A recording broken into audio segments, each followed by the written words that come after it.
नमस्कार दोस्तों। आज हमारे साथ विद्वान अधिवक्ता श्री गौरी शंकर शर्मा जी हैं, जो राजधानी दिल्ली सहित उत्तर प्रदेश, हरियाणा, पंजाब, अन्य प्रांतों में भी हत्या जैसे जघन्य अपराध के केस लड़ने के लिए जाते हैं और उन्हें एक लंबा अनुभव है। उनके साथ आज हमारी बातचीत है। शर्मा जी, हम ये जानना चाहते हैं कि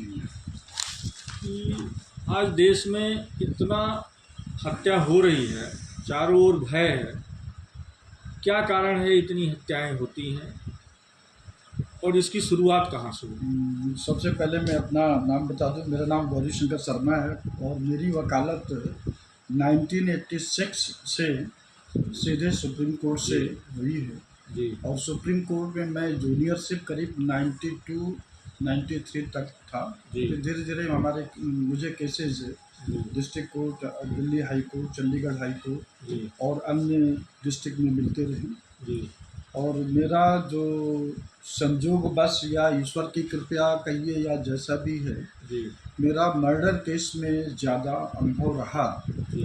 और इसके पहले कि मैं उस पर कारण पे जाऊं क्यों ऐसा हो रहा है, मैं आपको मर्डर और मानववध यानी कल्पेबल होमोसाइड और मर्डर दो की डिफिनीशन बता देना चाहता हूं। कल्पेबल होमिसाइड ये हिंदी में कहते हैं मानववध, और मर्डर को हत्या कहते हैं। मर्डर तो सबके जबान पे है, हत्या तो नहीं लेकिन मर्डर जरूर होते हैं। तो इसमें कल्पेबल होमिसाइड की डिफिनीशन आईपीसी की धारा 299 में डिफाइन की गई है।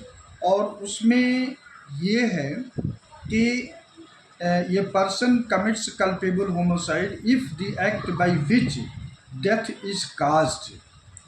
अब उसमें क्या है, डेथ तो हो रहा है लेकिन उसकी 2-3 कैटेगरी है कि with intention of causing death, इरादे से कत्ल किया। फिर ये है कि with intention of causing such bodily injury as he likely to cause death, यानी कि उसको ऐसा चोट पहुंचाया कि उसका मृत्यु हो सकता होगा। ठीक है ना, लाइकली। और इसके बाद में ये इंटेंशन से किया और जिससे है कि वो मरेगा। तीसरी इसकी कैटेगरी है कि with knowledge the act is likely to cause death, कि जानकारी है उसको, ठीक है, लेकिन उसका इरादा नहीं है। तो ये 3 कैटेगरी तो है मानववध यानी कल्पेबल होमिसाइड का। उसी के पैरेलल 300 में मर्डर डिफाइन किया गया है, जिसकी पहली डिफिनीशन कल्पेबल होमिसाइड के ही सामान्य है कि with intention of causing death. दूसरा है with intention of causing such bodily injury as offenders know to be likely to cause death, इरादा भी है और उसको जानकारी भी है कि ये मरेगा। तीसरी कैटेगरी इसमें जो कि हर केस में लागू होती है कि with intention of causing bodily injury to any person the bodily injury intended to inflicted is sufficient in ordinary course of nature, यानी जो इंजरी इरादे से किया गया है वह इंजरी सामान्य रूप से मरने के लिए पर्याप्त है, तो वो 302 रहेगा।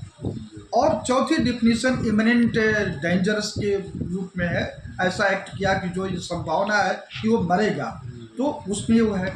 अब इसमें जो है कल्पेबल होमिसाइड और मर्डर की जो है, इसमें जो है होमिसाइड की 3 कैटेगरी है।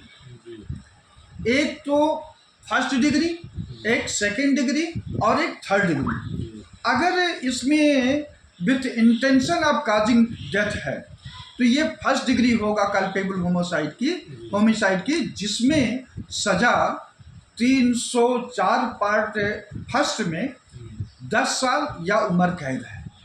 और अगर इसमें क्या सेकेंड डिग्री है तो भी वही सज़ा 10 टू जी उम्र कैद है। जी लेकिन अगर 3rd डिग्री है, नॉलेज है, इरादा नहीं है, जी तो उसके लिए जो है वो अप टू 10 ईयर्स है, जी 10 साल से सज़ा नहीं दे सकते हैं।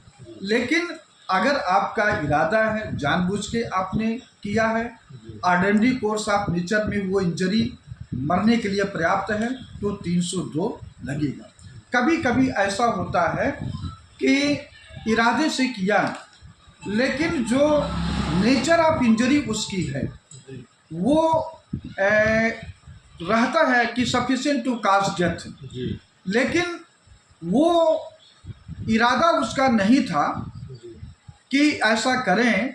कभी मान लीजिए कि झगड़ा हो रहा, उसमें एक डंडा मार दिया और सर फट गया, मर जाता है।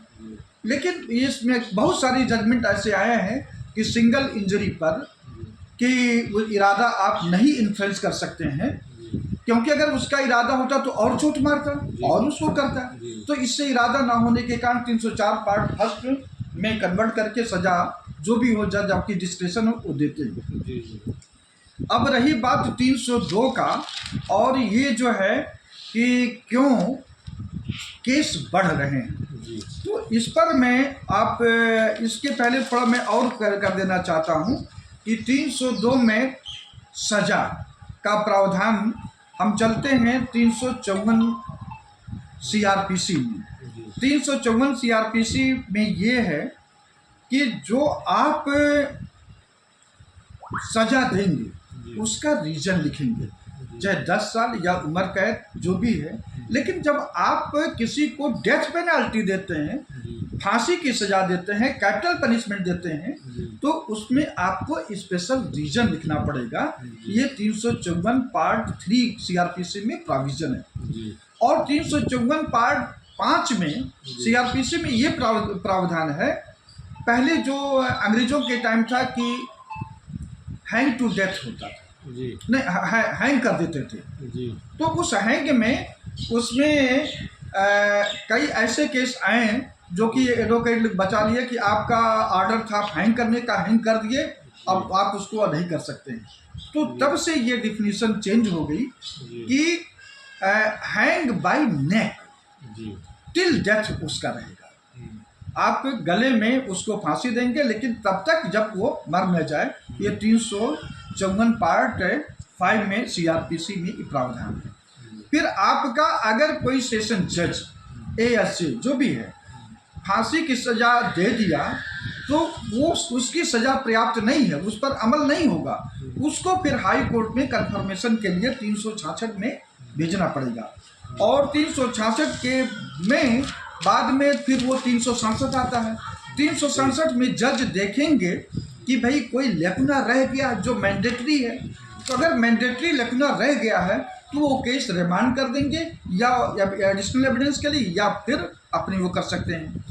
फिर 368 में है कि जो है हाई कोर्ट को पावर है कि जो सज़ा दिया गया है वो बरकरार रख सकते हैं और फिर उसको फिर ख़त्म भी कर सकते हैं, मॉडिफाइड भी कर सकते हैं। फिर उसमें यह है कि 369 CRPC में, 369 CRPC में कि 2 जज से कम इसको नहीं देखेंगे। और अगर डिफरेंस ऑफ ओपिनियन है तो 370 में CRPC में ये जा करके ये तीसरे जज को भेजेंगे, तब उसमें ये आएगा। अब इसके बाद में 416 CRPC में आता है। 416 CRPC इसमें यह है कि अगर कोई वोमन है, लेडीज है, और उसको मृत्युदंड दिया गया है और ये पता चल गया है वो प्रेग्नेंट है, तो उसको फांसी नहीं दिया जा सकता है, उसको उम्र कैद ही दिया जाएगा। ये CRPC का रूल है। अब रही बात फांसी होने के बावजूद इस देश में मर्डर, हत्या जैसी चीज़ें आए दिन हो रही हैं। समाज में इसमें कोई लोगों का डर नहीं है, छोटी छोटी बातों पर अपना ये कर दे रहे हैं। तो हम आपको ले चलते हैं सबसे पहले जो लैंडमार्क जजमेंट इस भारत में डेवलप हुआ है, बच्चन सिंह का case. Bachchan Singh versus state of Punjab, AIR 1980 SC 898।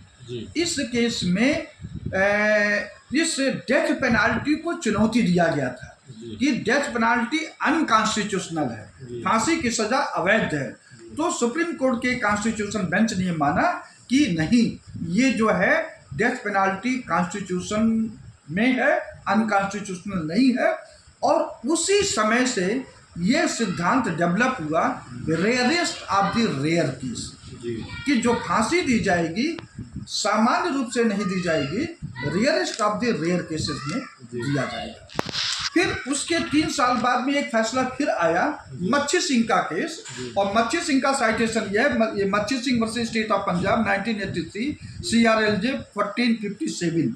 इसमें यह है कि रेयरेस्ट ऑफ द रेयर का कंसेप्ट था ही, और कैपिटल पनिशमेंट इज सेक्शन और imprisonment, life imprisonment is rule के उसी साथ उसी समय mitigating factors circumstances and aggravating circumstances, ये सिद्धांत डेवलप हुआ कि आप एग्रावेटिंग सर्कमस्टांसेस करेंगे और मिटिगेटिंग सर्कमस्टांसेस, कि भाई ऐसा क्या हालात है कि मुलजिम में आने वाले टाइम पर डेथ पेनल्टी ना दिया जाए, इसको मतलब ये हालात हैं जिसके कि लाइफ ही दिया जाए।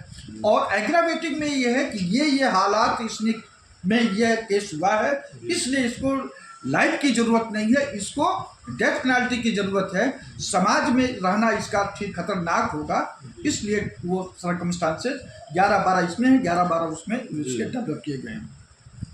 अब उसी के बाद आपका ये केस आया है, उसमें समझ लीजिए कि 80 में रंगा बिल्ला का केस था। रंगा बिल्ला का केस में 2 माइनर बच्चे थे, उसमें किडनैप किए गए थे। एक गीता चोपड़ा थी और एक जो है संजय। इन बच्चों को किया गया, और जो मारने वाले लोग थे वो कुलजीत सिंह रंगा और जसबीर सिंह बिल्ला, 2 रंगा बिल्ला के नाम से था। वो माइनर बच्चों का किए थे, तो उसमें जो है डेथ पेनल्टी दिया गया था। और उसमें केस का साइटेशन है AIR 1981 SC 1572। उसी के बाद फिर एक बहुत ही जागन्य केस स्टेट ऑफ MP में हुआ था, Mahesh versus state of MP 1987 two SCR 1710। इस केस में ये था कि एक ही परिवार के 2 भाई थे, एक जो कि संजोगवश ब्राह्मण थे, एक पुजारी थे, एक और दूसरा जो है वो अपना खेती बाड़ी करवाते थे। तो उनकी लड़की संजोगवश किसी हरिजन के साथ चली गई, दोनों में लव अफेक्शन हुआ। फिर कुछ समय के बाद में वापस आ गई, क्योंकि लड़की कहाँ जाएगी, लड़की अल्टीमेटली कुछ भी अपनी मनमानी कर ले, लेकिन जब उसको परेशानी होती है तो माँ बाप ही दिखाई पड़ते हैं। तो वो आई, तो क्या उसमें घटना घटी कि एक कुआं था, वो पानी उस समय ये समझ लीजिए कि 70-72 का केस है ये, सुप्रीम कोर्ट आते आते 87 हो गया। तो उसमें कि वहाँ पर कुएं में पानी भरने गई, तो वो पुजारी भर रहे थे, तब तक उसकी भतीजी भी चली गई। तो वो कहें कि भाई मत भर, अभी तुम्हें हमारी अछूत हो जाएगी। तो इसी पर दोनों में कॉन्फ्लिक्ट हुआ। जब कॉन्फ्लिक्ट हुआ तो उसका जो है अपना पिताजी आए, तो दोनों में और बांसी बांसा हो गई। तब तक पुजारी जी कुल्हाड़ी ला करके उससे अपने भाई को मारे, फिर उसकी बीवी आई उसको मारे, फिर दोनों की माँ बचाने आई उसको भी मार दिए, फिर लड़की को मारे। फिर उसके बाद में ऐसे पड़ोस में वो था 5वां आदमी, कहें कि यार तुम पागल हो गए, मार रहे हो उसमें सबको, उसको भी मार दिया। तो ये फैसला सुप्रीम कोर्ट में जब आया, 87 से 86 मेरी शुरुआत है, और दिसंबर में ये आ गया सुप्रीम कोर्ट में अपील में। उस समय सबरवाल साहब के साथ ये आया था, मैं जूनियर था। तो ये भाई ये हुआ कि आप लोग डेथ पेनाल्टी कैसे कटे, इस पर केस खोजो। तो हम लोग खोज के ले गए, लेकिन जस्टिस वी खालिद जो GL ओझा थे उस समय हेड GL वी खालिद साहब थे, उन्होंने कहा कि अगर हम इस केस में फांसी नहीं देंगे ऐसे केस में तो न्याय का मजाक होगा, it will be mockery of justice to deviate from capital punishment. ये उन्होंने किया। उसके बाद में फिर आपका आया धनंजय चटर्जी का केस, वो पश्चिम बंगाल का था। उसकी citation 1994 1 crime volume 1 page 33 SC 1 page. इसमें जो है मर्डर एंड बलात्कार दोनों था, रेप एंड मर्डर था। तो चटर्जी का उसमें फांसी हो गया। अब उसके बाद में आप आए होंगे 1984 में इंदिरा जी का असैसिनेशन केस था, वो भी 88-87 में सुप्रीम कोर्ट में पहुंचा। उस समय भी हम लोग तो उत्सुकता थी, जब आया बेंच में लगा तो संजोग बस जियल ओझा और उनके जियल ओझा के नहीं, वो वी खालिद के पास, वो वैकेशन जज थे, तो उस समय वो लगा था। और जब हम लोग को पता चला कि भाई इंदिरा जी का केस लगा हुआ, तो हम लोग को उत्सुकता थी कि भाई चले देखें। तो उस समय वो जेठमलानी साहब थे, राम जेठमलानी, खालिद साहब ने तो उसको रिजेक्ट कर दिया था, फेंक दिया फाइल कि नहीं, इसमें नहीं है। तो राम जेठमलानी ने कहा कि milord, it is not simple case, it is a murder of prime minister, so let it be heard by the constitution bench. तब उन्होंने कहा यस, उसको एडमिट किए, फिर डायरेक्शन दिए कि counsel for the plant is directed to urge the CGI and to list the matter priority basis. उसको किए तो आपने देखा उसमें एक मुलजिम बच गया था, राजेंद्र सिंह। अगर ये जेठमलानी साहब नहीं मेहनत किए होते, नहीं रिक्वेस्ट किए होते, तो सभी की फांसी हो गई थी। तो ये तो एडवोकेट की अपनी कला है कि कैसे मुलजिम को जो सही है उसको बचाया जाए। फिर उसके बाद में आप देखे होंगे अजमल अमीर कसाब का केस था, वो बॉम्बे में हुआ। उस समय 166 व्यक्ति मारे गए थे। ये एक प्रकार का भारत की सॉवरेंटी पर अटैक था पाकिस्तान में, और वही एक पकड़ा गया था, उसको भी फांसी हुई। और उसका जो केस का साइटेशन है 2012 9SCC 1 पे, इस नंबर पे उसको जेल में सजा दी, फांसी दी गई थी। उसके बाद में आपका 2016 में निर्भया केस का हुआ था, उसमें भी फांसी, उसमें जो एक जो है जेल में ही सुसाइड कर लिया था। ये सब तो उसके बाद में आपको मैं बता रहा हूँ, एक मुन्ना पांडे का एक जजमेंट है अभी 2023 का, जो 2023 वॉल्यूम 3 क्राइम 372 SC। इसमें जो है 3 मर्डर और 307 था। तो इसमें सुप्रीम कोर्ट ने इस पॉइंट पर कर दिया कि 367 का फॉलो अप जो है वो हाई कोर्ट ने नहीं किया था। तब जाकर के सुप्रीम कोर्ट ने इसको जो है उसमें अपना रिमांड बैक कर दिया कि आप इसमें ये कीजिए। तो ऐसे बहुत सारे केस हैं जिसमें तो ठीक है, लेकिन जैसे ये सारी चीज़ें होने के बावजूद जी समाज में मर्डर के केसेस आए दिन हो रहे हैं, तो कहीं ना कहीं हमारा जो सिस्टम है, कानून की बात कर लीजिए चाहे न्यायपालिका की बात कर लीजिए, वो अपराधियों के ऊपर सही शिकंजा नहीं लगा पा रहा। ये इसके लिए क्या उपाय किया जाए? देखिए, हम ये बता रहे हैं कि जो आपराधिक कानून बनाया गया है, क्रिमिनल लॉ, उसका उद्देश्य दो होता है, एक डिटरेंट और एक रिफॉर्मेटरी। डिटरेंट का कंसेप्ट होता है कि अपराधी को ऐसा सजा दिया जाए कि दूसरे सीख मिले कि वो वैसा अपराध करने से वो कई बार सोचे। तो हमारे देश में ये डिटरेंट पनिशमेंट नहीं हो पा रहा है, और इसमें ये देखिए कई चीज़ें ऐसा मैं देखा हूँ और हमारे सामने आए हैं, आप भी देखेंगे कि कई मुलजिमों को फांसी की सजा हुई है, लेकिन वो प्रशासन से मिल करके वो अपनी पनिशमेंट का जो उसमें मर्सी पिटीशन है गवर्नर को या प्रेसिडेंट को, वो अपना नहीं ऑर्डर होने देते हैं। और सुप्रीम कोर्ट ने एक कंसेप्ट प्रिंसिपल डेवलप किया है कि delay in execution of capital punishment is a right to convert the capital punishment in life. तो कई ऐसे सैकड़ों केस सुप्रीम कोर्ट में आए हैं जो कि सरकार की कभी कभी लापरवाही में कहूँगा, या कभी कभी सरकार की मिली भगत से ये डिटरेंट पनिशमेंट के कंसेप्ट नहीं पूरा कर पाते और उन मुलजिम का अधिकार हो जाता है सुप्रीम कोर्ट से फिर से लाइफ में कन्वर्ट करवाने का।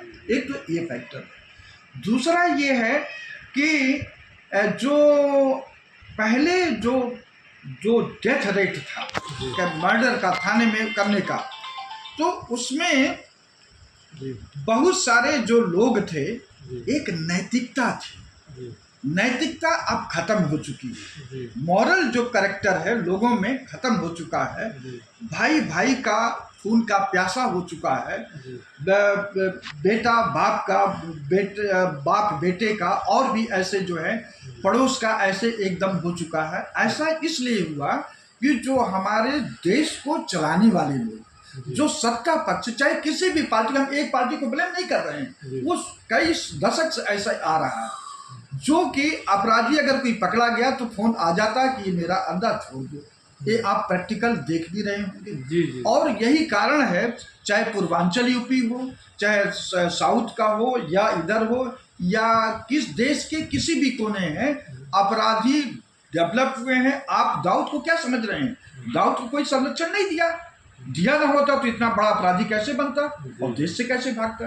तो ऐसे बहुत सारे उदाहरण हैं जो कि सत्ता के संरक्षण से हुए, जो कि मैं अब लोगों से अपील करता हूं कि भारत सरकार या इस राज्य की सरकारें इस जो गलत परंपरा डाली उससे करें, गलत को गलत कहने का वो करें, और जब ऐसा होगा तो दूसरे को सीख मिलेगा और इसके बाद में अपना अब इसी के साथ हम ये चाहते हैं, नई ये आईपीसी सीआरपीसी एविडेंस ये सरकार लाई है, इसमें मैं सरकार से फिर कहना चाहता हूं कि आपने सेक्शन को आगे पीछे कर दिया है। जी जी कोई चेंज नहीं किए हैं, कुछ सेक्शन जरूर हटाए हैं, लेकिन इसमें आपको मनी लॉन्ड्रिंग का केस, उसमें देखिए 3 साल मिनिमम, अधिक से अधिक 10 साल का प्रावधान। आप अरबों रुपया डकार रहे हो और 10 साल में आप छूट जाओगे, कहाँ का न्याय है? ऐसे ही आपका फोर्जरी वगैरह का, चीटिंग का है, अरबों का लोग चीटिंग करते हैं, 7 साल की मैक्सिमम पनिशमेंट, आप कहाँ का है?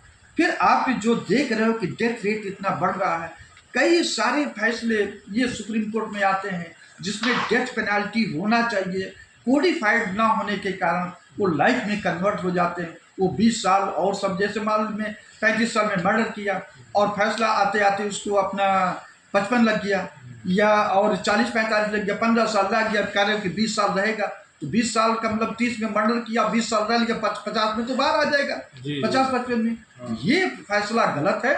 हम भारत सरकार से अपील करते हैं कि एक कोडिफाइड करें कि रेप मर्डर, डकैती मर्डर, फिर राइट में मर्डर, प्लानिंग के साथ मर्डर, ये जो कोल्ड ब्लड है इसमें प्लानिंग करे भाई, इसमें डेथ पेनाल्टी जरूर होगा।